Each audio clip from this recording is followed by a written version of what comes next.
দর্শক বন্ধু, আজকের আলোচনাটি দেশের সাম্প্রতিক রাজনৈতিক ও সামাজিক বাস্তবতা নিয়ে। আমরা অনেক কিছুই দেখি, শুনি, কিন্তু কিছু কিছু ঘটনা আমাদের ভেতরে এক প্রশ্ন তুলেই দেয়, এই দেশটা কার জন্য?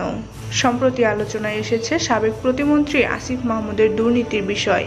একের পর এক তথ্য, কাগজপত্র, হিসেব সব মিলিয়ে ছবিটা যেন পরিষ্কার হতে শুরু করেছে। এই প্রেক্ষাপটে আবারও মুখ খুললেন দেশের জনপ্রিয় কণ্ঠশিল্পী আসিফ আকবর। তিনি বলেন, তখন অনেকে বলেছিল ওর গলায় জুতার মালা পরানো ঠিক হয়নি, কিন্তু এখন তো স্পষ্ট জনগণ তখন যা করেছিল ঠিকই করেছিল। ওরা আগেই বুঝে গিয়েছিল কারা দেশটাকে খাচ্ছে। আসিফ আরও বলে, মানুষের চোখে ধোঁকা দিয়ে লাভ নেই, আজ না হয় কাল সবই সামনে আসবে। আমরা যারা শিল্পী, আমাদের কাজ গান গাওয়া, কিন্তু অন্যায় দেখে যদি চুপ থাকি তবে আমাদের বিবেক মরে গেছে। আর এই বক্তব্য সামাজিক যোগাযোগ মাধ্যমে ভাইরাল হয়েছে। কেউ কেউ বলছে এটাই বাস্তব কথা, আবার অনেকে বলছে একজন শিল্পীর এভাবে বলা ঠিক নয়। কিন্তু প্রশ্ন হলো, যখন প্রমাণ আসছে একের পর এক, তখন আমরা কি সত্যের পাশে দাঁড়াতে পারবো?